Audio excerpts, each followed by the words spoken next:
Okay, so this report is taking more time in terms of podcasts, more number of podcasts than I expected, but that's okay. We are discussing some good points. So we are now in net zero campuses and action items in terms of what are the areas where levers exist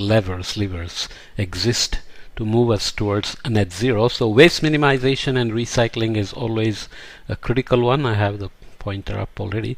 Waste is generated at a university or college when a material or output offers no further use to the generator. It's crucial to note that materials defined as wasted by one sector is often crucial input to another, so it's talking about reduce, reuse, and recycle. There are lots of controversies about whether recycling is really working and whether people are just collecting them and throwing out somewhere in a landfill, and whether all that work you do to segregate the waste is actually helping, and so on and so forth. Without getting into all those details, as carbon capture and waste to energy options are not currently scalable in most parts of the world, the onus is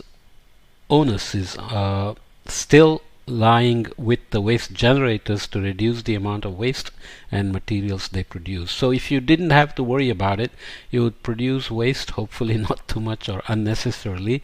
Somebody would collect it, convert it back to energy with some efficiency, or you would have carbon capture so that whatever happens to the waste is not going to have more emissions being added. Of course, this is too idealistic anyway. How waste generates scope 3 emissions? So emissions from landfills. Process of anaerobic decomposition at landfills produces methane and carbon dioxide, which are potent greenhouse gases. Over a 100-year horizon, methane has 25 times greater global warming potential than carbon dioxide.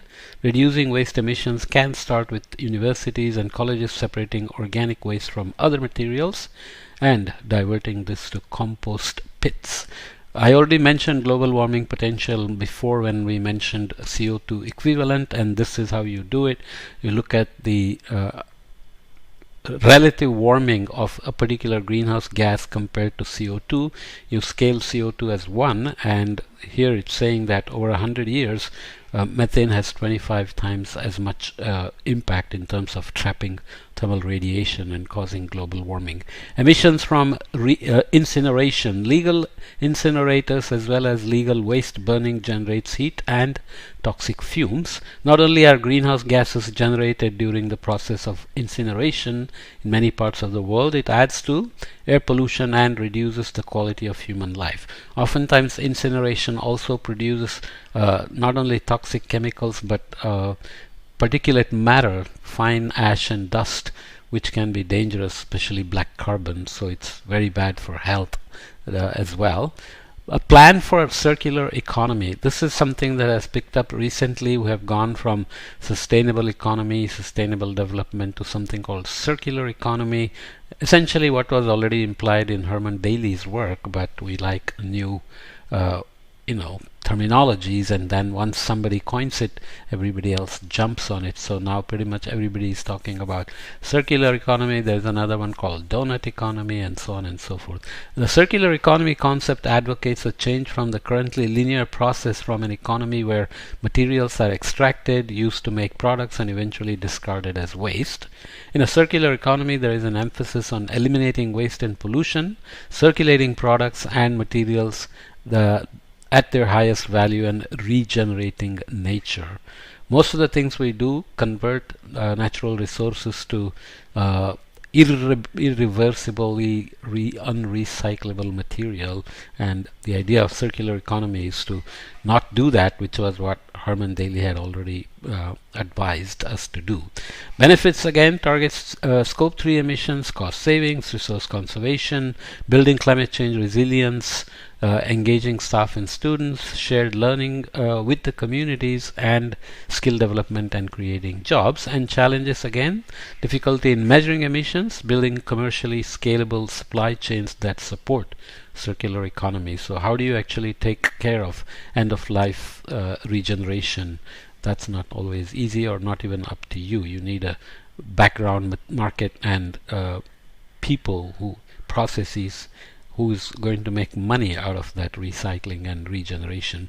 Resistance to change both at systemic and individual levels as before, lack of policy and institutional support. So actually implementing these things will take serious policy support and institutional support, which means norms, regulations, rules, punishments, and so on. Measuring impact again: reduced emissions, decreased waste generated to landfill in tons, which is easy enough to track, and increased material reuse. Okay, so here is a circular economy which increases material circulation within the economy for as long as economically and functionally possible. So are we building things that are easily recycled, or when we do things we don't really worry about whether they can be or should be or will be recycled and who will do it? So design stage itself can take care of those things. So if you take raw materials, do your design and production, manufacturing, and then distribution happens. So you have scope 1, 2, and 3 here, and consumption on use, reuse, and repair can be built in the design itself, and then somebody has to collect it and recycle it. So you have residual waste, which is almost never going to be zero, and then you feed the recycled material together with the raw materials back into design. Maybe the same thing or a different thing. You can be building different things with recycled material. How to embed a circular economy on campus? Circular economy initiatives on campus can include material recovery, responsible procurement, or diverting waste material from a landfill. Circular business models initiated by staff, students, or the local community can be incubated on campus, such as swap shops, selling campus furniture at discount rates, donating old books and clothes, renting machinery and tools. In the US, this idea of thrift shops and swap shops and so on, discounted furniture are very common. In India, it's coming back as well.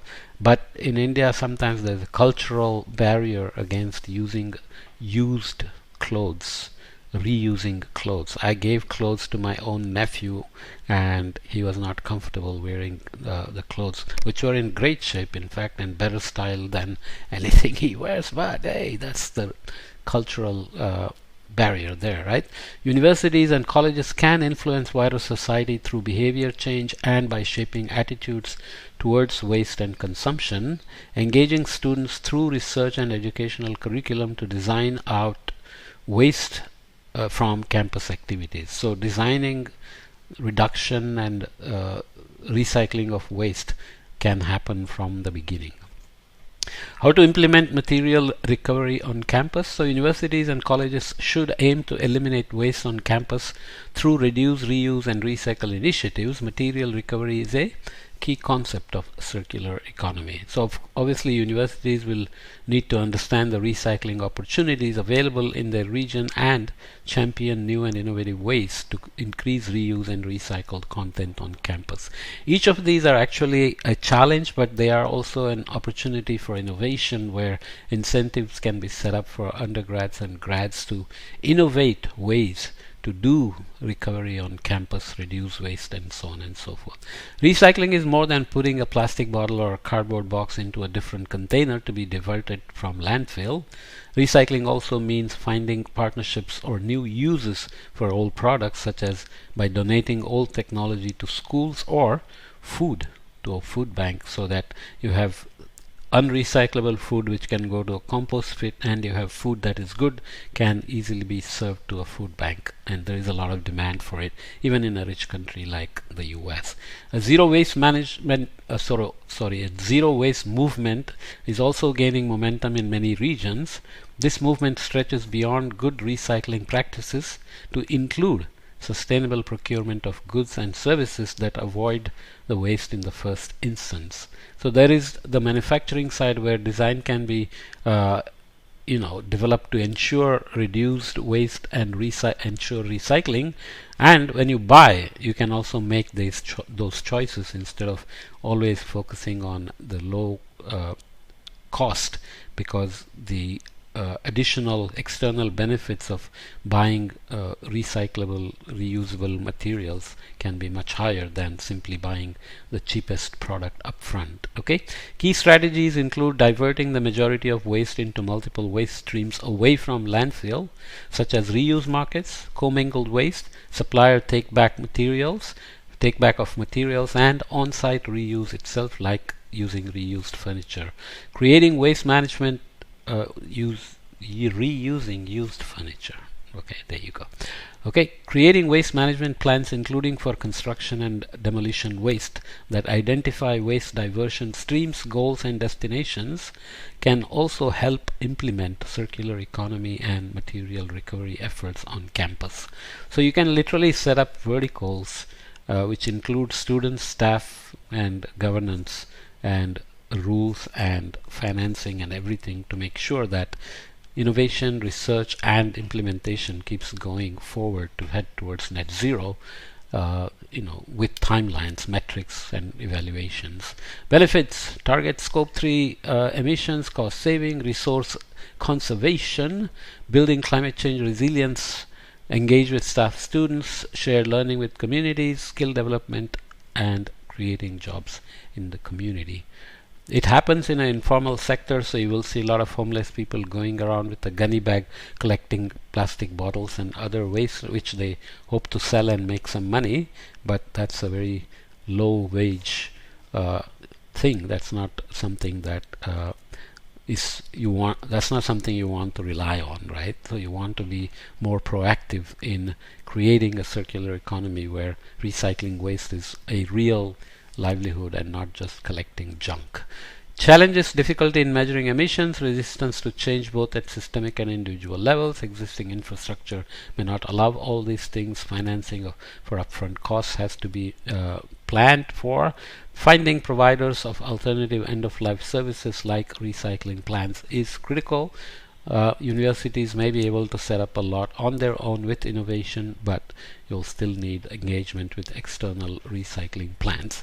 You measure again greenhouse gases, decreased waste generated to landfill, decreased proportion of waste to landfill. So as you change your consumption and material purchase and so on, you want to carry a ratio of how much you are actually recycling and reusing. And of course, cost savings and reductions in cost of waste disposal can also be accomplished in terms of impacts. How to limit waste on campus. Some good points here, because the next one is on value chain, which we can leave for the next podcast. Maximize source separation. Ensure the university provides adequate education and facilities to ensure the retrieval of materials that can be reused, recycled, or composted. Prevent food waste. Food waste can be reduced with the right training, incentives, and procurement policies. Source university catering from suppliers who reduce food packaging to limit waste to landfill. Ensure excess food is able to be distributed to student groups or communities in need. The idea of Swiggy, Zomato, and other food delivery systems has now made it very, very convenient to order food all the time, but they all come with packages, and there is no way to make sure that they are recyclable, biodegradable, and so on. So these have to be thought of when you think about preventing food waste. In the global total, I think 6% of the emissions actually come from food waste, which is horrendously bad, especially considering starvation is still existing around the world. So recycling food or preventing food waste is really, really, really important, especially for college campuses, in terms of leading by example and amplifying the new findings and ways to the larger community outside. Empower student organizations. Encourage and empower organizations to set up a food pantry which collects leftover non-perishable food, or a food alert system to direct students and staff to events with leftover food. This happens in local buildings, but grad students are always happy to go and eat food when it's available, and could be leftover from a big meeting or a big conference, or simply leftover from a canteen, and so on and so forth. These systems can also be applied to disturbing supplies other than food. There are opportunities to educate students and staff on the impact of different kinds of food and therefore influencing behavior change. An example is student-led Meatless Monday to educate on the impact of animal products on carbon emissions. So these kind of small incentives tend to have a big enough impact and can actually get amplified. Okay, separate collection of organics after applying a reuse system as suggested above. Ensure any organic materials are properly collected and diverted from landfill. Organic waste setting in landfills emits high volumes of methane, a greenhouse gas 25 times more potent than CO2, as we said. There may be opportunities to compost organic waste directly on campus, or alternatively to partner with off-campus services. As opposed to throwing in the landfill, composting allows you to capture the methane and use for energy, and use the residues for, re-nourishing the soils and so on. Encourage reuse. Support the rollout of refillable systems for beverages and other reuse systems. Everybody runs around with a bottle, steel bottle, or a bottle for drinking water now, which is good. Ensure university vendors follow suit so that your scope 3 emissions are also taken care of. Support second-hand shops, repair cafes, waste processing units, and other zero waste initiatives. Apply the mantra, one person's trash is another person's treasure. And show leadership. Promote and share waste minimization initiatives with the wider community. Influence waste management partnerships or student organizations to expand their initiatives to act outside of the university context. Amplifying your message to the outside is one of the main goals of educating your students and sending them out versus directly being engaged with the community around. Right? So if the university is able to tackle their waste output and reduce outputs and reduce, reuse, and recycle effectively, then these learnings and impacts can be transferred to the wider community.